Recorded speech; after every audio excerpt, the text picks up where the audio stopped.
Deuteronomy Chapter 23. No one who has been emasculated by crushing or cutting may enter the assembly of the Lord.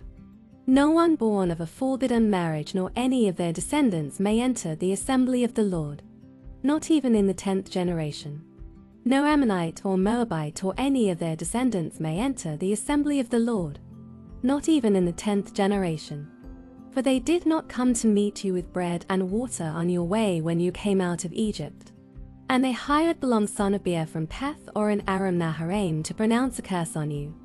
However, the Lord your God would not listen to Balaam, but turned the curse into a blessing for you. Because the Lord your God loves you. Do not seek a treaty of friendship with them as long as you live. Do not despise an Edomite, for the Edomites are related to you. Do not despise an Egyptian, because you resided as foreigners in their country. The third generation of children born to them may enter the assembly of the Lord. When you are encamped against your enemies, keep away from everything impure. If one of your men is unclean because of a nocturnal emission, he is to go outside the camp and stay there. But as evening approaches, he is to wash himself, and at sunset he may return to the camp. Designate a place outside the camp where you can go to relieve yourself. As part of your equipment, have something to dig with. And when you relieve yourself, dig a hole and cover up your excrement. For the Lord your God moves about in your camp to protect you and to deliver your enemies to you. Your camp must be holy, so that he will not see among you anything indecent and turn away from you. If a slave has taken refuge with you, do not hand them over to their master. Let them live among you wherever they like, and in whatever town they choose. Do not oppress them. No Israelite man or woman is to become a shrine prostitute. You must not bring the earnings of a female prostitute or of a male prostitute into the house of the Lord your God to pay any vow, because the Lord your God detests them both. Do not charge a fellow Israelite interest, whether on money or food or anything else that may earn interest. You may charge a foreigner interest, but not a fellow Israelite, so that the Lord your God may bless you in everything you put your hand to in the land you are entering to possess.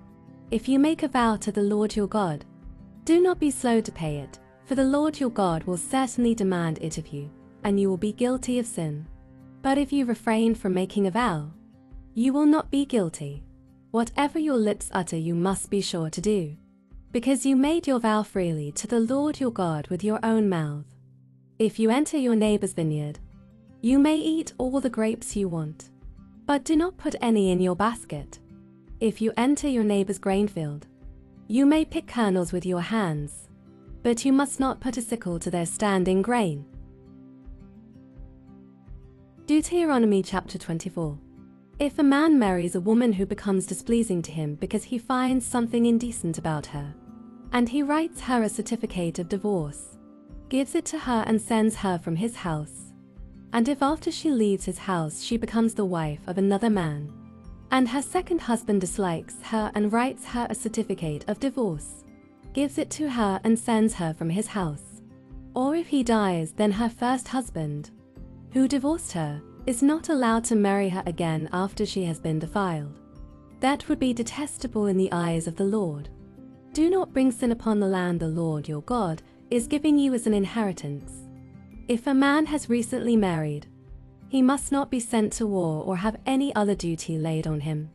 For 1 year he is to be free to stay at home and bring happiness to the wife he has married. Do not take a pair of millstones, not even the upper one, as security for a debt, because that would be taking a person's livelihood as security. If someone is caught kidnapping a fellow Israelite and treating or selling them as a slave, the kidnapper must die. You must purge the evil from among you. In cases of defiling skin diseases, be very careful to do exactly as the Levitical priests instruct you. You must follow carefully what I have commanded them. Remember what the Lord your God did to Miriam along the way after you came out of Egypt. When you make a loan of any kind to your neighbor, do not go into their house to get what is offered to you as a pledge. Stay outside and let the neighbor to whom you are making the loan bring the pledge out to you. If the neighbor is poor, do not go to sleep with their pledge in your possession. Return their cloak by sunset so that your neighbor may sleep in it. Then they will thank you, and it will be regarded as a righteous act in the sight of the Lord your God.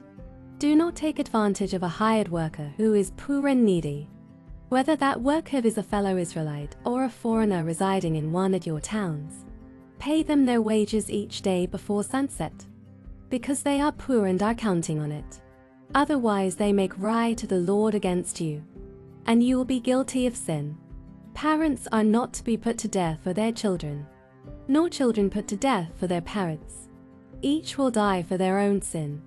Do not deprive the foreigner or the fatherless of justice, or take the cloak of the widow as a pledge. Remember that you were slaves in Egypt, and the Lord your God redeemed you from there. That is why I command you to do this. When you are harvesting in your field and you overlook a sheaf, do not go back to get it. Leave it for the foreigner, the fatherless and the widow, so that the Lord your God may bless you in all the work of your hands. When you beat the olives from your trees, do not go over the branches a second time. Leave what remains for the foreigner, the fatherless and the widow.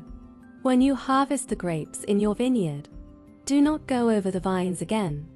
Leave what remains for the foreigner, the fatherless and the widow. Remember that you were slaves in Egypt. That is why I command you to do this. Deuteronomy Chapter 25.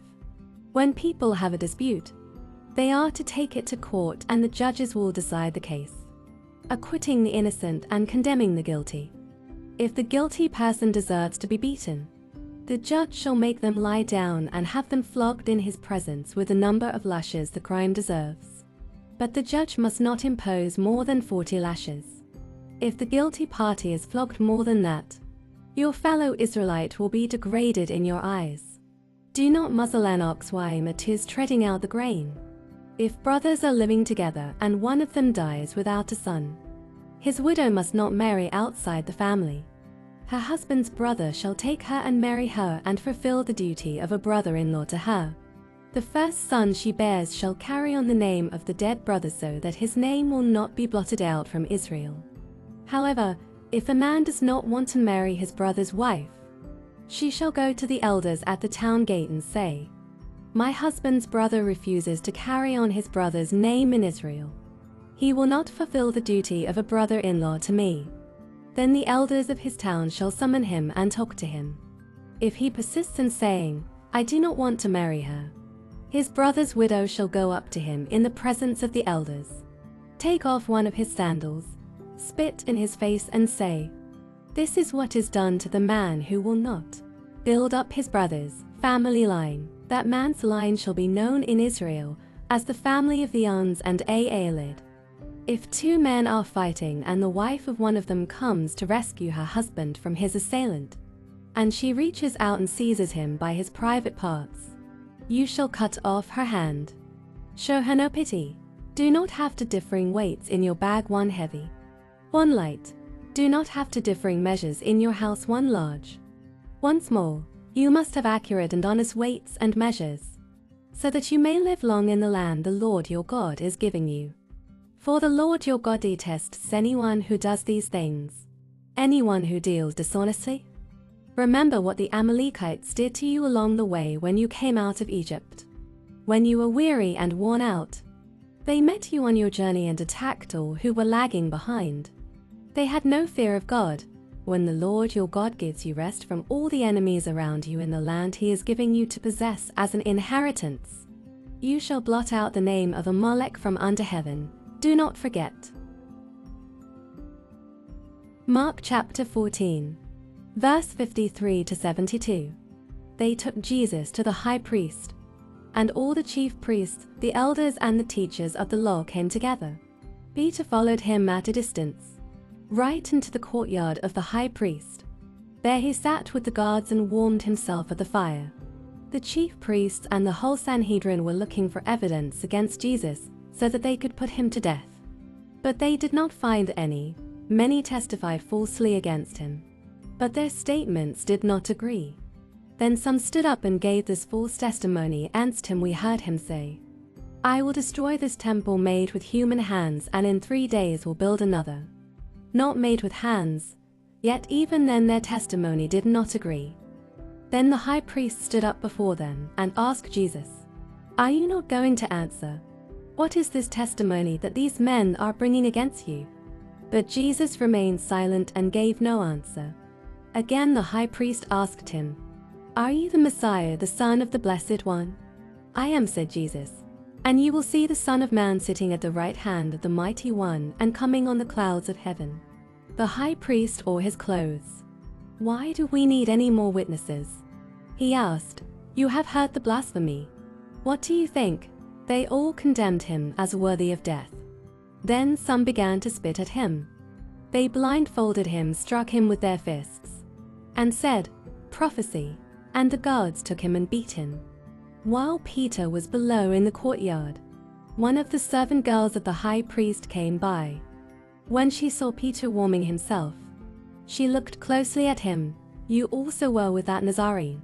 "Jesus," she said, but he denied it. "I don't know or understand what you're talking about," he said, and went out into the entryway. When the servant girl saw him there, she said again to those standing around, "This fellow is one of them." Again he denied it. After a little while, those standing near said to Peter, "Surely you are one of them, for you are a Galilean." He began to call down curses, and he swore to them, "I don't know this man you are talking about." Immediately the rooster crowed the second time. Then Peter remembered the word Jesus had spoken to him, "Before the rooster crows twice, you will disown me 3 times." And he broke down and wept.